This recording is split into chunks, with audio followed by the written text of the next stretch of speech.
जय माता दी। मेरे सभी प्यारे दोस्तों, मैं लक्ष्मी शर्मा बड़ों को चरण स्पर्श, छोटों को प्यार और बराबर वालों को दिल से नमस्कार करती हूँ।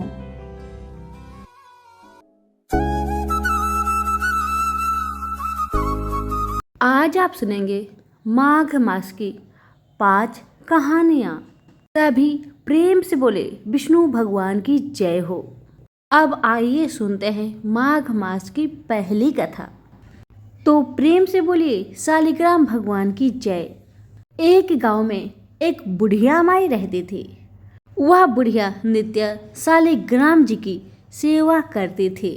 जब माघ मास आया तो उसने सोचा क्यों ना माघ स्नान किया जाए, मगर उसके दिमाग में यह सवाल आया, अगर मैं माघ स्नान करने चली जाऊंगी तो मेरे शालिग्राम जी का ख्याल कौन रखेगा। बहुत सोच विचार के बाद वह बूढ़ी माई ने पड़ोसन से कहा कि बहन, मैं माघ स्नान के लिए जा रही हूँ, तू मेरे शालिग्राम जी की ध्यान रख देगी। तो पड़ोसन ने बोली, क्यों नहीं बहन, जरूर, मैं तुम्हारे शालिग्राम जी की बहुत अच्छे से ख्याल रखूंगी, तुम चिंता मत करो, श्रद्धा से माघ स्नान के लिए जाओ। तब बुढ़िया ने पड़ोसन से कहा, सुन बहन, मेरी शालिग्राम जी की सेवा में तुम्हें क्या क्या करना है मैं बताती हूँ। तो बुढ़िया ने बताया, सवेरे इनको उठाना, फिर एक लोटा भरकर पानी लाना, आते समय बगीचे से पुष्प तुलसी जरूर लाना, भगवान को जल व कच्चे दूध से नहलाना, चंदन लगाकर पुष्प तुलसी चढ़ाना, दूध का भोग लगाना, दोपहर को रसोई जो भी बने उसका भोग जरूर लगाना, शाम को दिया जलाना, ऐसी सेवा पूजा करना। यह कहकर बूढ़ी माई वहां से चली गई। पड़ोसन ने भी बुढ़िया के कहे अनुसार ही किया, पर भगवान की थाली से भगवान जिमते ही नहीं थे। इस बात से बुढ़िया बहुत परेशान हुई। भगवान ने दूध पिया ही नहीं, दूध वैसे की वैसे ही पड़े हैं। ये देखकर पड़ोसन को बड़ी चिंता हुई और भगवान से बोली, हे भगवान, आपकी मालकिन जब आएगी तो कहेगी मेरे भगवान को तो दुबला पतला कर दिया है।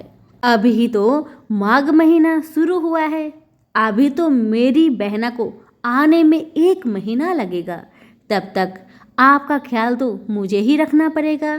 आप अगर भोजन कर लेते हैं तो मैं भी भोजन कर लेती, मगर भगवान तो जिमते ही नहीं। ये देखकर बेचारी पड़ोसन भूखी ही बैठी रही। शालिग्राम जी पड़ोसन की भक्ति से बहुत प्रसन्न हुए और भगवान ने सोचा अब तो दर्शन देने ही पड़ेंगे। छोटा सा मोर मुकुट पीतांबरधारी रूप लेकर भगवान पाटी पर आके बैठ गए। दूध भी पी लिया, वह जिम लिया। रोज ऐसा ही होता रहा। एक दिन भगवान ने कहा, मैं गाय चराने जा रहा हूँ।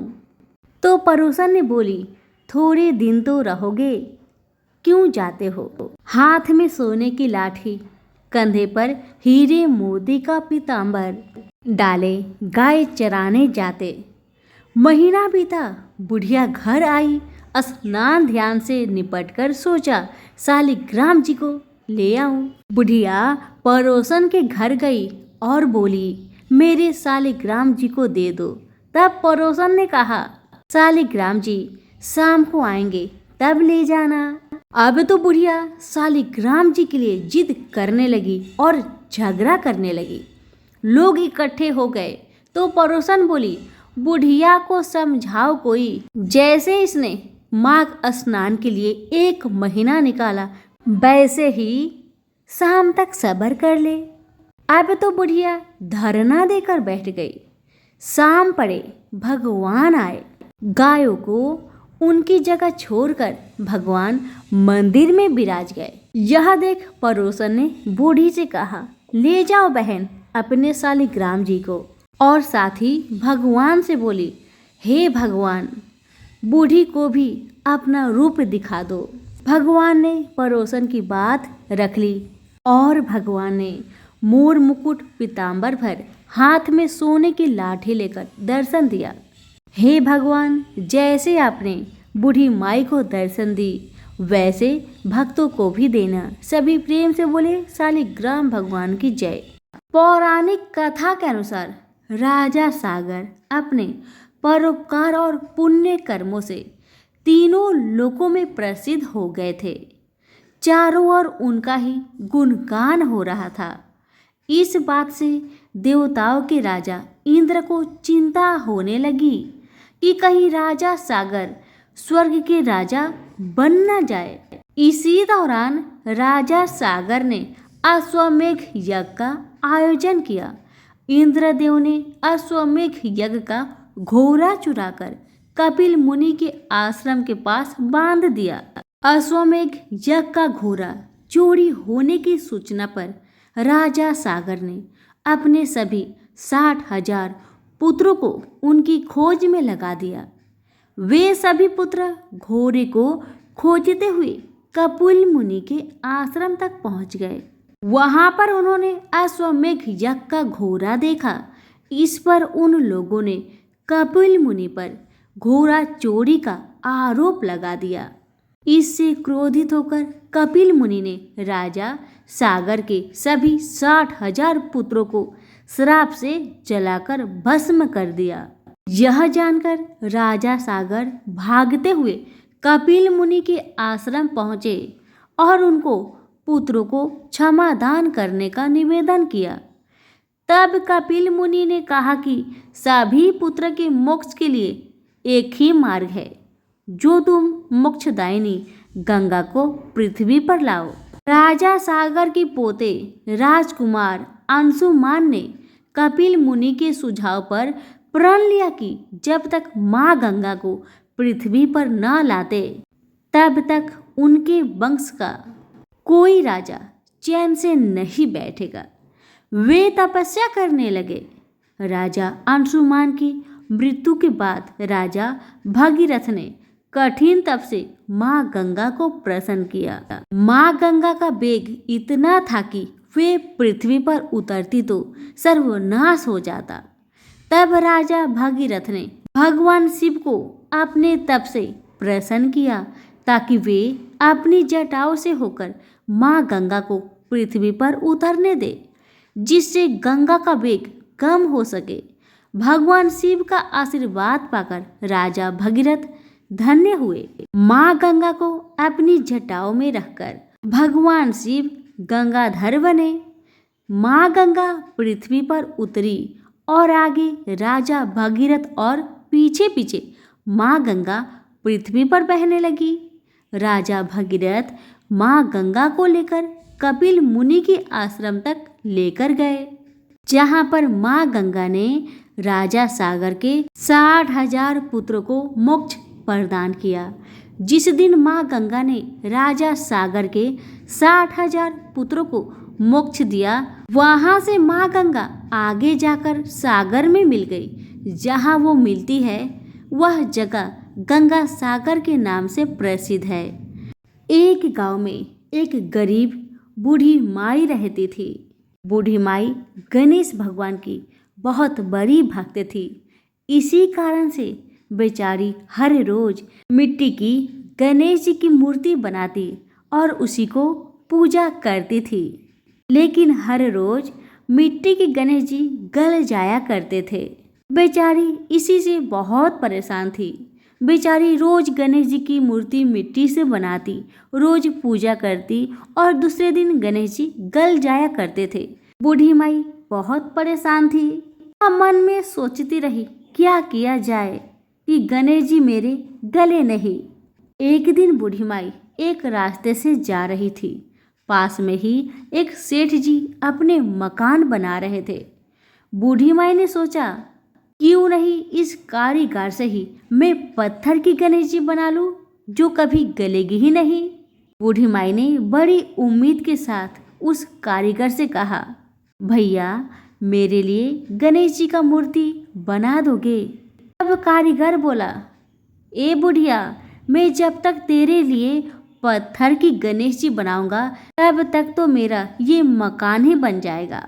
इतना कहकर कारीगर ने बूढ़ी माई को वहां से भगा दिया और कहा, जाओ कोई और से कहो। बूढ़ी माई बहुत दुखी हुई। दुखी मन से वह कारीगर से बोली, भगवान करे तुम्हारी दीवार टेढ़ी हो जाए। इतना कहते ही वह दीवार टेढ़ी हो गई। बेचारा कारीगर बहुत परेशान हो गया। वो जितनी बार दीवार को सीधी बनाता उतनी बार ही दीवार टेढ़ी हो जाती। दीवार सीधी करते करते शाम हो गया मगर दीवार सीधी नहीं बनी। अब शाम को जब सेठ आया तो उस कारीगर ने अपनी सारी कहानी उस सेठ को सुना दिया कि एक बूढ़ी आई थी। वो कह रही थी कि मेरे लिए पत्थर का गणेश जी बना दो।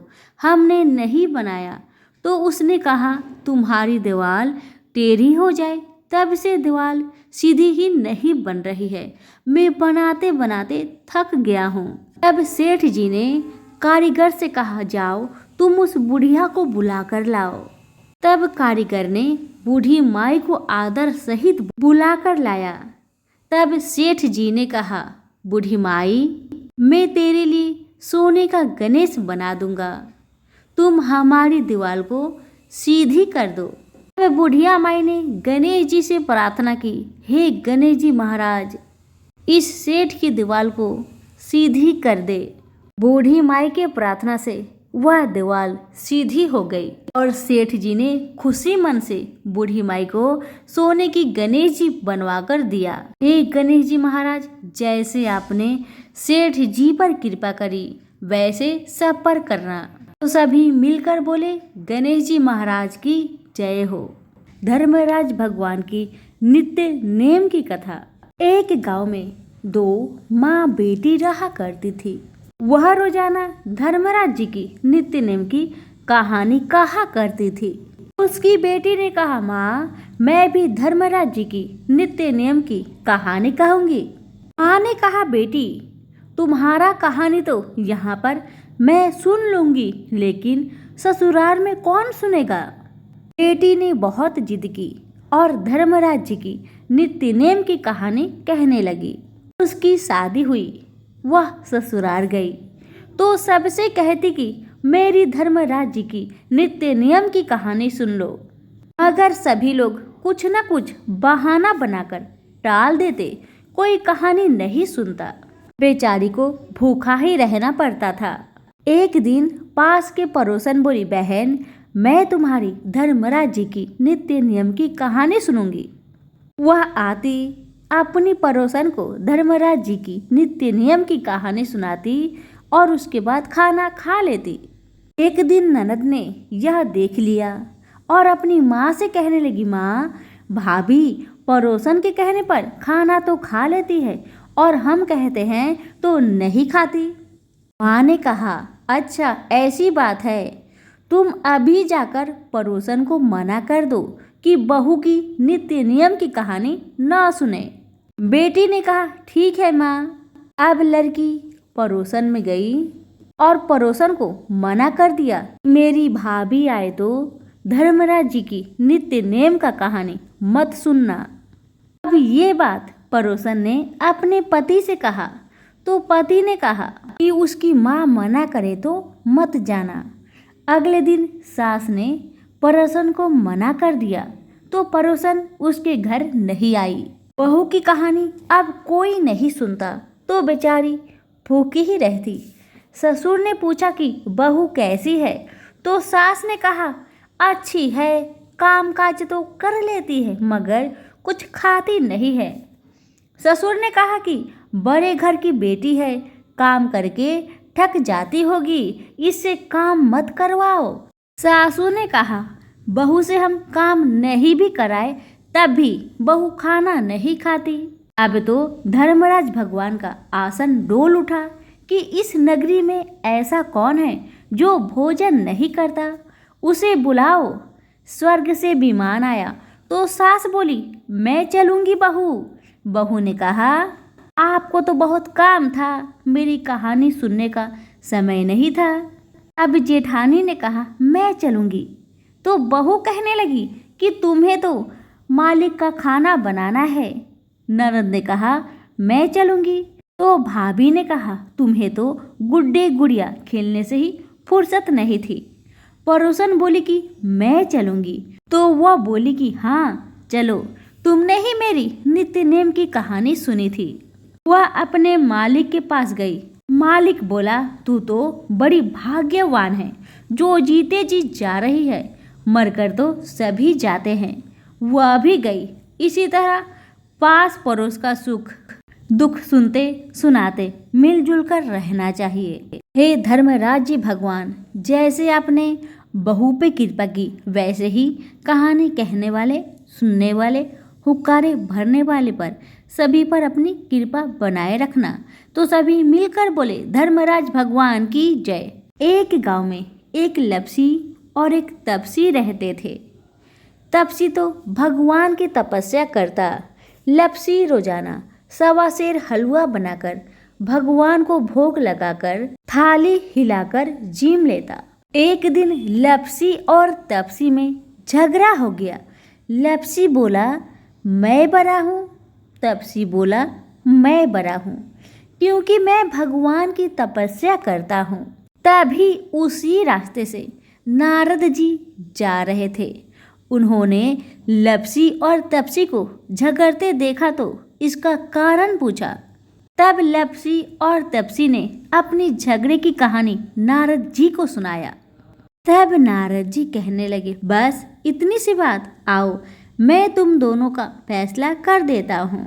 दूसरे दिन तपसी नहाकर आने लगा तो नारद जी ने 1.25 करोड़ का मुद्रा तपसी के आगे गिरा दिया।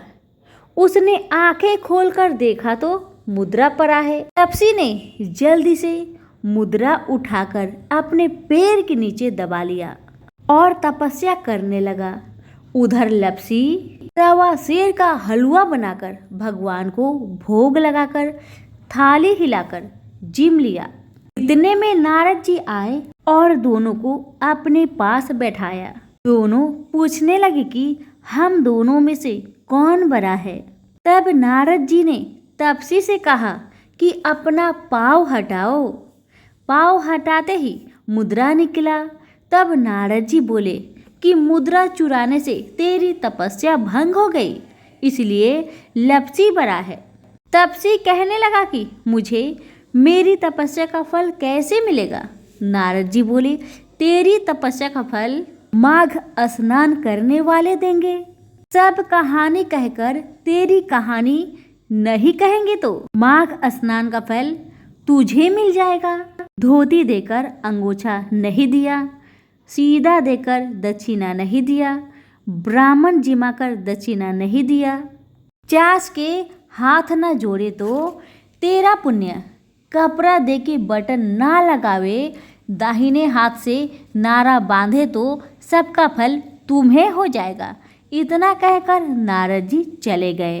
अभी प्रेम से बोले, माघ मास की जय हो, विष्णु भगवान की जय हो।